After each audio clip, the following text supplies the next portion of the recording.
Hello my dear students, ಹೇಗಿದ್ರೆ ಎಲ್ಲರೂ welcome to Pallavi tutorials. ಮಕ್ಕಳ ಈ ಒಂದು ವಿಡಿಯೋದಲ್ಲಿ ಪ್ರಥಮ PUC ಇತಿಹಾಸ ವಿಷಯಕ್ಕೆ ಸಂಬಂಧಪಟ್ಟಾಗೆ ಫಸ್ಟ್ PUC ಹಿಸ್ಟ್ರಿ ಘಟಕ ಪರೀಕ್ಷೆ 1ರ ಪ್ರಶ್ನೆ ಪತ್ರಿಕೆಗೆ ಉತ್ತರವನ್ನು ಹೇಳ್ತಾ ಇದ್ದೀನಿ. ಈಗ ಆಲ್ರೆಡಿ ನಿಮ್ಮ ಸಾಕಷ್ಟು ವಿಷಯಗಳಿಗೆ ಸಂಬಂಧಪಟ್ಟಾಗೆ ನಾನು ವೀಡಿಯೋಸ್ಗಳನ್ನ ಅಪ್ಲೋಡ್ ಮಾಡಿದ್ದೀನಿ. LBA ಟೆಸ್ಟ್ ಪೇಪರ್ಸ್ನ ಸಾಲ್ವ್ ಮಾಡಿ ಕೊಟ್ಟಿದ್ದೀನಿ. ಓಕೆನಾ? ಇವಾಗ ನಿಮ್ಮ ತುಂಬ ಮಕ್ಕಳಿಗೆ ಡೌಟ್ ಇರೋದು ನಿಮ್ಮಲ್ಲಿ ಏನು ಅಂತ ಹೇಳಿದ್ರೆ, LBA ಟೆಸ್ಟ್ಗಳು ತುಂಬ ಇಂಪಾರ್ಟೆಂಟಾ, ನಾವು ಅದಕ್ಕೆ ಪ್ರಿಪೇರ್ ಆಗಲೇಬೇಕಾ, ಚೆನ್ನಾಗಿ ಬರೀಲೇಬೇಕಾ ಅಂತ ಹೇಳ್ಕೊಂಡು ಖಂಡಿತವಾಗ್ಲೂ ಬರೀಬೇಕು. ಯಾಕಂತ ಹೇಳಿದ್ರೆ ಇದು ಕೌಂಟ್ ಆಗುತ್ತೋ ಇಲ್ವೋ ಅನ್ನೋದು ಸೆಕೆಂಡರಿ. ಬಟ್ ನೀವು ಒಂದು ಸಬ್ಜೆಕ್ಟಿಗೆ ಸಂಬಂಧಪಟ್ಟಾಗೆ 10 LBA ಟೆಸ್ಟ್ಗಳನ್ನು ನೀಟಾಗಿ ಓದ್ಕೊಂಡು ಬರೆಯೋದ್ರಿಂದ ಆ್ಯನ್ಯುವಲ್ ಎಕ್ಸಾಮಿಗೆ ಒಳ್ಳೆ ತಯಾರಿಯನ್ನು ನಡೆಸ್ದಾಗೆ ಆಗುತ್ತೆ. ನಿಮ್ಮ ಕ್ವಾರ್ಟರ್ಲಿ ಟೆಸ್ಟು, ಪ್ರಥಮ ಕಿರು ಪರೀಕ್ಷೆ ಆಗಿರ್ಬೋದು, ಎರಡನೇ ಕಿರು ಪರೀಕ್ಷೆ ಆಗಿರ್ಬೋದು, ಮಿಡ್ ಟರ್ಮ್ ಎಕ್ಸಾಮ್ ಆಗಿರ್ಬೋದು, ಇದೆಲ್ಲದಕ್ಕೆ ಸಂಬಂಧಪಟ್ಟಾಗೆ ನೀವು ರೆಡಿ ಆಗ್ಬೋದು. ಓಕೆನಾ? ಈಗ ನಿಮಗೆ ಸೆಕೆಂಡ್ ಡೌಟ್ ಏನು ಅಂತ ಹೇಳಿದ್ರೆ, LBA ಟೆಸ್ಟ್ಗಳಿಗೆ ಸಂಬಂಧಪಟ್ಟಂತಹ ಸೋರ್ಸ್ ಎಲ್ಲಿ ಸಿಗುತ್ತೆ, ನಾವು ಹೇಗೆ ಓದ್ಕೊಳ್ಬೇಕು, ಯಾವ ರೀತಿಯಾಗಿ ಓದ್ಕೊಳ್ಬೇಕು, ಈ ಅಧ್ಯಾಯದಲ್ಲೇ ಬಹು ಆಯ್ಕೆ, ಬಿಟ್ಟ ಸ್ಥಳ, ಹೊಂದಿಸಿ ಬರೆಯಿರಿ, ಕಾಲಾನುಕ್ರಮ ಅಥವಾ ನಿಮ್ಮ 5 ಅಂಕದ 10 ಅಂಕದ ಪ್ರಶ್ನೆಗಳು ಇದೇ ಅಧ್ಯಾಯದಲ್ಲಿ ಬರುತ್ತೆ ಅಂತ ನಾವು ಹೇಗೆ ಕಂಡುಹಿಡಿಯೋದು, ಎಲ್ಲವೂ ಕೂಡ ನೀವು ಕೇಳ್ತಾ ಇರ್ತೀರಿ. ಏನು ಮಾಡಬೇಕು ಅಂತ ಹೇಳಿದ್ರೆ, ಬೋರ್ಡ್ ಅವರೇ ರಿಲೀಸ್ ಮಾಡಿರುವಂತಹ ಕ್ವಶನ್ ಬ್ಯಾಂಕ್ ಏನಿದೆ, ಆ ಕ್ವಶನ್ ಬ್ಯಾಂಕಲ್ಲಿ ಕೇಳಿರುವಂತಹ ಪ್ರಶ್ನೆಗಳಿಗೆ ನೀವು ತಯಾರಾದ್ರೆ ಆಯಿತು. ಪ್ರತಿಯೊಂದು ಚಾಪ್ಟರ್ಗೆ ಸಂಬಂಧಪಟ್ಟಾಗೆ ಕ್ವಶನ್ ಬ್ಯಾಂಕಲ್ಲಿ ಏನೇನು ಕ್ವಶನ್ಸ್ಗಳನ್ನ ಕೇಳಿದ್ದಾರೆ, ಅದಕ್ಕೆ ಉತ್ತರಗಳೇನು ಅನ್ನೋದನ್ನ ಚಾಪ್ಟರ್ ವೈಸ್ ನಾನು ಅಪ್ಲೋಡ್ ಮಾಡ್ತಾ ಇದ್ದೀನಿ. ವೀಡಿಯೋಸ್ಗಳನ್ನ ವಾಚ್ ಮಾಡ್ತಾ ಬನ್ನಿ. ಆಲ್ರೆಡಿ ನಿಮ್ಮ ಇವಾಗ ಎಕನಾಮಿಕ್ ಸಬ್ಜೆಕ್ಟಿಗೆ ಸಂಬಂಧಪಟ್ಟಾಗೆ ವೀಡಿಯೋಸ್ಗಳನ್ನ ಅಪ್ಲೋಡ್ ಮಾಡ್ತಾ ಇದ್ದೀನಿ. ಸೊ ಟೆಸ್ಟಿಗೆ ಬರುವಂತಹ ಚಾಪ್ಟರ್ಸ್ಗಳನ್ನ ಕವರ್ ಮಾಡಿಕೊಂಡು ನೆಕ್ಸ್ಟು ಇತಿಹಾಸ ವಿಷಯದಲ್ಲೂ ಕೂಡ ಯಾವ ರೀತಿ ಪ್ರಶ್ನೆಗಳನ್ನ ಕೇಳಿದ್ದಾರೆ ಅನ್ನೋದನ್ನ ಹೇಳ್ತೀನಿ. 2026-27ನೇ ಸಾಲಿನ ಅರ್ಥಶಾಸ್ತ್ರವನ್ನು ಆಲ್ರೆಡಿ ಅಪ್ಲೋಡ್ ಮಾಡಿದ್ದೀನಿ. ನೆಕ್ಸ್ಟು ಇತಿಹಾಸ. ಓಕೆನಾ? ಸೊ ಈ ವರ್ಷ ಪ್ರತಿ ಸಬ್ಜೆಕ್ಟ್ಗೂ ಕೂಡ ಕ್ವಶನ್ ಬ್ಯಾಂಕ್ ಇದೆ. ಆ ಕ್ವಶನ್ ಬ್ಯಾಂಕಲ್ಲಿ ಬರುವಂಥ ಪ್ರಶ್ನೆಗಳನ್ನ ನೀವು ನೋಡಿಕೊಂಡ್ರೆ ಸಾಕಾಗುತ್ತೆ ಮಕ್ಕಳೇ. ಓಕೆ, ಇಲ್ಲಿ ಹಿಸ್ಟೋರಿಯಾ ಪದದ ಅರ್ಥ ಕೇಳಿದರೆ ಬಹು ಆಯ್ಕೆ ಪ್ರಶ್ನೆಯಲ್ಲಿ ಇದಕ್ಕೆ ಉತ್ತರ ವಿಚಾರಣೆ ಅಥವಾ ತನಿಖೆ ಅಂತ ಬರೀಬೇಕು. ಎರಡನೇ ಪ್ರಶ್ನೆ, ಶಿಲೆಗಳಿಂದ ಆಯುಧಗಳನ್ನು ತಯಾರಿಸಿದ ಪ್ರಥಮ ಮಾನವ ಪ್ರಜಾತಿ ಯಾವುದು ಕೇಳಿದರೆ ಹೋಮೋ ಹೆಬಿಲಸ್. ನೆಕ್ಸ್ಟು ಅರ್ನಾಲ್ಡ್ ಟೈನಬಿ ಅವರ ಕೃತಿ ಯಾವುದು ಅಂತ fill in the blanks question ಬಿಟ್ಟ ಸ್ಥಳದಲ್ಲಿ ಕೇಳಿದರೆ ಎ ಸ್ಟಡಿ ಆಫ್ ಹಿಸ್ಟರಿ. ಗುಹೆಗಳನ್ನು ಆಶ್ರಯಿಸಿದ ಮೊದಲ ಮಾನವ ಯಾರು ಕೇಳಿದರೆ ನಿಯಾಂಡರ್. ಹೊಂದಿಸಿ ಬರೆಯಿರಿ ಪ್ರಶ್ನೆಗಳು. ಹೆರೋಡೋಟಸ್ ಆನ್ಸರ್ನ ಬರೆಯುವಾಗ the history of Persian wars ಅಂತ ತಗೊಳ್ಬೇಕು. ಚಾರ್ಲ್ಸ್ ಡಾರ್ವಿನ್ಗೆ ದಿ ಒರಿಜಿನ್ ಆಫ್ ಸ್ಪೀಶೀಸ್ ಅಂತ ತಗೊಳ್ಬೇಕು. ನೆಕ್ಸ್ಟು ಕಾರ್ಲ್ ಮಾರ್ಕ್ಸ್ಗೆ ದಾಸ್ ಕ್ಯಾಪಿಟಲ್ ಅಂತ ಬರೀರಿ. ಓಕೆನಾ? ನೆಕ್ಸ್ಟು 1 ಅಂಕದ ಪ್ರಶ್ನೆಗಳನ್ನ 2 ಕೇಳಿದರೆ, ಇತಿಹಾಸಕ್ಕೆ ಸಂಬಂಧಿಸಿದಂತೆ JB ಬ್ಯೂರಿ ಅವರ ವ್ಯಾಖ್ಯೆಯನ್ನು ಬರೆಯಿರಿ ಅಂತ ಹೇಳಿದರೆ, ಇತಿಹಾಸವು ಒಂದು ವಿಜ್ಞಾನ, ಹೆಚ್ಚು ಅಲ್ಲ ಕಡಿಮೆಯೂ ಅಲ್ಲ ಎಂಬ ಒಂದು ವ್ಯಾಖ್ಯೆಯನ್ನು JB ಬ್ಯೂರಿ ಅವರು ಕೊಟ್ಟಿದ್ದಾರೆ, ಅದನ್ನೇ ಬರಿಬೇಕು. ಹೋಮೋ ಪದದ ಅರ್ಥ ಏನು ಅಂತ ಕೇಳಿದರೆ ಮಾನವ ಅಥವಾ ಮನುಷ್ಯ ಅಂತ ಬರಿಬೇಕು. ನೋಡಿ, ಘಟಕ ಪರೀಕ್ಷೆ 1 ನಿಮಗೆ ಕವರ್ ಆಗಿರುವಂಥ ಅಧ್ಯಾಯಗಳು 2. ಒಂದು ಮೊದಲನೇ ಅಧ್ಯಾಯ ಇತಿಹಾಸದ ಅರ್ಥ ಮತ್ತು ವ್ಯಾಖ್ಯೆ, ನೆಕ್ಸ್ಟು ಮಾನವ ವಿಕಸನದ ಕತೆ. ಹಾಗಾಗಿ ಇದು 2 ಚಾಪ್ಟರಲ್ಲಿ ಬರುವಂಥ ಟಾಪಿಕ್ಗಳನ್ನ ನೋಡಿಕೊಂಡ್ರೆ ಸಾಕಾಗುತ್ತೆ. ಭಾಗ B ಯಲ್ಲಿ ಕೇಳಿರುವಂಥ ಪ್ರಶ್ನೆಗಳು ಈ ರೀತಿಯಾಗಿದೆ, ಕರೆಕ್ಟಾಗಿ ನೋಡ್ಕೊಳ್ಳಿ.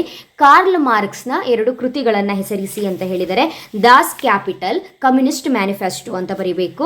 ಎರಡನೇ ಪ್ರಶ್ನೆ, ಭೂಮಿಯ ಉಗಮ ಮತ್ತು ವಿಕಸನದ ಯಾವುದಾದರೂ 2 ಸಿದ್ಧಾಂತಗಳನ್ನು ತಿಳಿಸಿ ಅಂತ ಹೇಳಿದರೆ, ನೀವು ಸಿದ್ಧಾಂತಗಳನ್ನ ಬರೆಯುವಾಗ ಸ್ಥಿರ ಭೂಮಿ ಸಿದ್ಧಾಂತ, ಮಿಡಿತ ಸಿದ್ಧಾಂತ, ಮಹಾಸ್ಫೋಟ ಸಿದ್ಧಾಂತ ಅನ್ನೋದನ್ನು ಬರೀರಿ. ಸ್ಥಿರ ಭೂಮಿ ಸಿದ್ಧಾಂತ, ಮಿಡಿತ ಸಿದ್ಧಾಂತ, ಮಹಾಸ್ಫೋಟ ಸಿದ್ಧಾಂತ. ಜೀವದ ಉಗಮಕ್ಕೆ ಕಾರಣವಾದ 2 ರಾಸಾಯನಿಕಗಳು ಯಾವುದು ಅಂತ ಕೇಳಿದರೆ, ಜಲಜನಕ ಹಾಗೂ ಇಂಗಾಲ ಅನ್ನೋದನ್ನ ಬರಿಬೇಕು. ಜಲಜನಕ ಮತ್ತು ಇಂಗಾಲ, ಈ ರೀತಿಯಾಗಿ ಉತ್ತರವನ್ನು ಬರಿಬೇಕು. ಆಯ್ತಾ? ನೆಕ್ಸ್ಟು ಮುಂದಿನ ಪ್ರಶ್ನೆ ಕೇಳಿರುವಂಥದ್ದು, ಚಾರ್ಲ್ಸ್ ಡಾರ್ವಿನ್ ಪ್ರಸ್ತಾಪಿಸಿದ 2 ಸಿದ್ಧಾಂತಗಳು ಯಾವುವು ಅಂತ ಕೇಳಿದರೆ, ನೈಸರ್ಗಿಕ ಆಯ್ಕೆ ಸಿದ್ಧಾಂತ, ಸಬಲರು ಬದುಕಿ ಉಳಿಯುವ ಸಿದ್ಧಾಂತ. ಕೊನೆಯದಾಗಿ 2 ಅಂಕದ ಪ್ರಶ್ನೆ ಕೇಳಿರುವಂಥದ್ದು, ಯಾವ 2 ಪ್ರಾಣಿಗಳನ್ನು ಮಾನವನ ಹತ್ತಿರದ ಸಂಬಂಧಿಗಳೆಂದು ಪರಿಗಣಿಸಲಾಗಿದೆ ಅಂತ ಕೇಳಿದರೆ, ಚಿಂಪಾಂಜಿ, ಬೊನಾಬೊ. ಓಕೆನಾ? ನೆಕ್ಸ್ಟು ಭಾಗ C ಯಲ್ಲಿ ಕೇಳಿರುವಂತಹ ಪ್ರಶ್ನೆಗೆ ಉತ್ತರವನ್ನು ಕರೆಕ್ಟಾಗಿ ನೋಡ್ಕೊಳ್ಳಿ. ಇಲ್ಲಿ ಕೇಳಿರುವಂಥ ಪ್ರಶ್ನೆ, ಇತಿಹಾಸದ ಅಧ್ಯಯನದ ಪ್ರಾಮುಖ್ಯತೆ. ನಿಮ್ಮ ವಾರ್ಷಿಕ ಪರೀಕ್ಷಾ ದೃಷ್ಟಿಯಿಂದನೂ ಕೂಡ ಇದು ಬಹುಮುಖ್ಯ ಪ್ರಶ್ನೆ. ಓಕೆನಾ? ಇಲ್ಲಿ ಇತಿಹಾಸ ಅಧ್ಯಯನದ ಪ್ರಾಮುಖ್ಯತೆಯನ್ನು ಕೇಳಿರುವಾಗ ಉತ್ತರವನ್ನು ಹೇಗೆ ಬರೀಬೇಕು ಅಂತ ಹೇಳಿದರೆ, ಇತಿಹಾಸವು ಮಾನವನ ಜ್ಞಾನದ ಶ್ರೇಷ್ಠ ಶಾಖೆಗಳಲ್ಲಿ ಒಂದಾಗಿದೆ. ಹಿಸ್ಟರಿ ಎಂಬ ಪದವು ಗ್ರೀಕ್ ಪದವಾದ ಹಿಸ್ಟೋರಿಯಾ ಎಂಬ ಮೂಲದಿಂದ ಬಂದಿದ್ದು, ಇದರ ಅರ್ಥ ವಿಚಾರಣೆ ಅಥವಾ ತನಿಖೆ ಎಂದಾಗಿದೆ. ಇತಿಹಾಸವನ್ನು ಮೊದಲು ಬೆಳಕಿಗೆ ತಂದು ಬರೆಯಲು ಪ್ರಾರಂಭ ಮಾಡಿದವರು ಗ್ರೀಕರು. ಗ್ರೀಕ್ ಇತಿಹಾಸಕಾರರಾದ ಹೆರೋಡೋಟಸ್ನನ್ನು ಇತಿಹಾಸದ ಪಿತಾಮಹನೆಂದು ಕರೆಯಲಾಗಿದೆ. ಓಕೆನಾ? ನಿಮಗೆ ಪಾಯಿಂಟ್ಸು ಅರ್ಥ ಆದರೆ ಬರ್ಕೊಳ್ಳಿ ಮಕ್ಕಳೇ, ಯಾಕಂತ ಹೇಳಿದ್ರೆ ಇದು ನನ್ನ ಸ್ಟೂಡೆಂಟ್ ನೋಟ್ಸ್ ಆಗಿರುತ್ತೆ. ಸೊ ನಿಮಗೆ ಅರ್ಥ ಆದರೆ ನೋಟ್ ಡೌನ್ ಮಾಡಿಟ್ಕೊಳ್ಳಿ, ಇಲ್ಲ ನಾನು ಹೇಳೋದನ್ನ ಕೇಳಿಸ್ಕೊಂಡು ಪಾಯಿಂಟ್ಸನ್ನು ನೋಟ್ ಡೌನ್ ಮಾಡಿಟ್ಕೊಳ್ಳಿ. ಎಕ್ಸ್ಪ್ಲನೇಷನ್ ನಾನು ಓದ್ತಾ ಹೋಗೋದಿಲ್ಲ, ವಿವರಣೆ ಸಹಿತ ಬರೀಲೇಬೇಕು, ಇಲ್ಲ ಅಂತ ಹೇಳಿದ್ರೆ 5 ಅಂಕಗಳು ನಿಮಗೆ ಸಿಗಲ್ಲ. ಇತಿಹಾಸದ ಅಧ್ಯಯನದ ಪ್ರಾಮುಖ್ಯತೆಗಳನ್ನ ಕೇಳಿದಾಗ ನೀವು ಇತಿಹಾಸವು ಗತಕಾಲದ ಘಟನೆಗಳ ಸ್ಮರಣೆಯಾಗಿದೆ, ಇತಿಹಾಸವು ಧಾರ್ಮಿಕ ಸಹಿಷ್ಣುತೆಯನ್ನು ಬೋಧಿಸುತ್ತದೆ, ಇತಿಹಾಸವು ಸ್ಫೂರ್ತಿಯ ಮೂಲವಾಗಿದೆ, ಇತಿಹಾಸವು ದೇಶಾಭಿಮಾನವನ್ನು ಮೂಡಿಸುತ್ತದೆ, ಇತಿಹಾಸವು ಸಮಾಜ ವಿಜ್ಞಾನದ ಪ್ರಯೋಗಶಾಲೆ, ಇತಿಹಾಸವು ಉದಾತ್ತ ಧ್ಯೇಯಗಳನ್ನು ಬೋಧಿಸುತ್ತದೆ ಅಂತ ಹೇಳ್ಕೊಂಡು ಬರೋದು. ನೆಕ್ಸ್ಟ್ ಮುಂದಿನ ಪಾಯಿಂಟ್ಗಳು, ಇತಿಹಾಸವು ನಮ್ಮ ದೃಷ್ಟಿಕೋನವನ್ನು ವಿಸ್ತರಿಸುತ್ತದೆ, ಇತಿಹಾಸವು ವಿಶ್ವಶಾಂತಿಯನ್ನು ಮೂಡಿಸುತ್ತದೆ, ಇತಿಹಾಸವು ವೃತ್ತಿಪರ ಉಪಯೋಗಗಳನ್ನು ಹೊಂದಿದೆ, ಇತಿಹಾಸವು ಪೂರ್ವಾಗ್ರಹಗಳನ್ನು ಹೋಗಲಾಡಿಸುತ್ತದೆ ಅಂತ ಬರಿಬೇಕು. ಇದಕ್ಕೆ ವಿವರಣೆ ಸಹಿತ ನೀವು ಉತ್ತರವನ್ನು ಬರಿಬೇಕಾಗುತ್ತೆ. ಆಯ್ತಾ? ನೆಕ್ಸ್ಟ್ ಇಲ್ಲಿ ಕೇಳಿರುವಂಥ ಪ್ರಶ್ನೆ, ಭೂಮಿಯ ಮೇಲ್ಮೈ ಹೇಗೆ ರಚನೆಯಾಯಿತು ಅನ್ನೋದನ್ನ ಕೇಳಿದ್ದಾರೆ. ಸೊ ನೋಟ್ ಡೌನ್ ಮಾಡಿ ಇಟ್ಕೊಳ್ತೀರಿ, ಈ ಪಾಯಿಂಟನ್ನು ಬರಿತೀರಿ ಅಂತ ಅಂದ್ಕೊಂಡಿದ್ದೀನಿ. ನೋಡಿ, ಹೇಗೆ ರಚನೆಯಾಯಿತು ಅಂತ ಹೇಳಿದ್ರೆ ಈ ರೀತಿಯಾಗಿ ಉತ್ತರವನ್ನು ಬರಿಬೇಕು. ನೆಕ್ಸ್ಟು 10 ಅಂಕದ ಬಹುಮುಖ್ಯ ಪ್ರಶ್ನೆಯನ್ನು ಕೇಳಿದ್ದಾರೆ.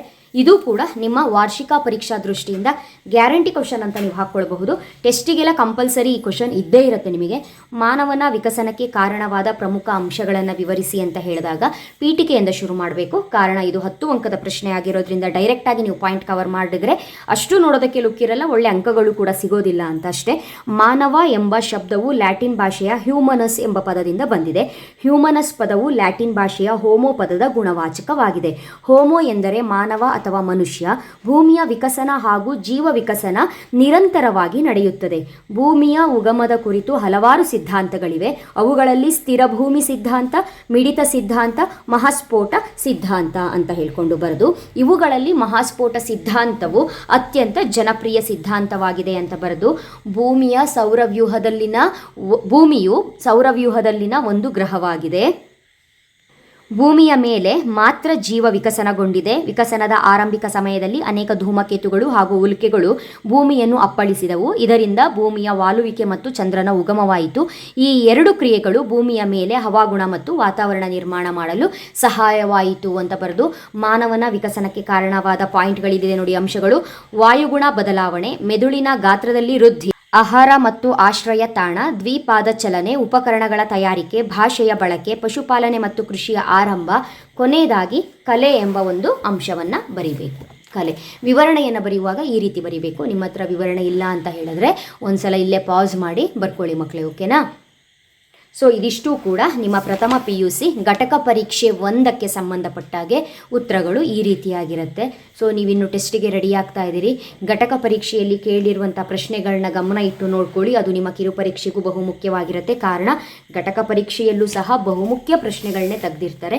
ಹಾಗಾಗಿ ಮೋಸ್ಟ್ ರಿಪೀಟೆಡ್ ಕ್ವಶನ್ಸ್ ಅಂತ ಏನಿರುತ್ತೆ ಅದು ನಿಮ್ಮ ಎಕ್ಸಾಮಿಗೆ ಇಂಪಾರ್ಟೆಂಟ್, ಓಕೆನಾ? ಸೊ ಈ ವಿಡಿಯೋನ ಇಲ್ಲಿವರೆಗೂ ವಾಚ್ ಮಾಡಿರೋರಿಗೆ ಮಾತ್ರ ಗೊತ್ತಾಗುತ್ತೆ ಏನು ಅಂತ ಹೇಳಿದ್ರೆ, ನೆಕ್ಸ್ಟ್ ವಿಡಿಯೋದಿಂದ ನಾನು 2026-27ನೇ ಸಾಲಿನ ವಾರ್ಷಿಕ ಪರೀಕ್ಷೆಗೆ ಸಂಬಂಧಪಟ್ಟ ಹಾಗೆ ಬೋರ್ಡ್ ಅವರೇ ರಿಲೀಸ್ ಮಾಡಿರುವಂತಹ ಪ್ರಶ್ನೆ ಕೋಟಿ ಕ್ವಶನ್ ಬ್ಯಾಂಕ್ ಏನಿದೆ ಅದರಲ್ಲಿ ಪ್ರತಿಯೊಂದು ಅಧ್ಯಾಯಕ್ಕೆ ಸಂಬಂಧಪಟ್ಟ ಹಾಗೆ ಪ್ರಶ್ನೆಗಳನ್ನು ಹೇಗೆ ಕೇಳಿದರೆ ಅದಕ್ಕೆ ಉತ್ತರಗಳೇನು ಅನ್ನೋದನ್ನು ಅಪ್ಲೋಡ್ ಮಾಡ್ತಾ ಹೋಗ್ತೀನಿ. ಸೊ ಇಲ್ಲಿವರೆಗೂ ಯಾರು ಚಾನಲ್ನ ಫಾಲೋ ಮಾಡಿಲ್ಲ ಫಾಲೋ ಮಾಡಿ. ಯೂಟ್ಯೂಬ್ ಚಾನಲ್ ಆದರೆ ಸಬ್ಸ್ಕ್ರೈಬ್ ಮಾಡ್ಕೊಳ್ಳಿ ಮಕ್ಕಳೇ. ನೆಕ್ಸ್ಟ್ ವಿಡಿಯೋದಲ್ಲಿ ಮತ್ತೆ ಸಿಗ್ತೀನಿ. ಅಲ್ಲಿವರೆಗೂ ಚೆನ್ನಾಗಿ ಪ್ರಿಪೇರ್ ಆಗಿ ಚೆನ್ನಾಗಿ ಓದ್ಕೊಳ್ಳಿ. Thank you. All the best.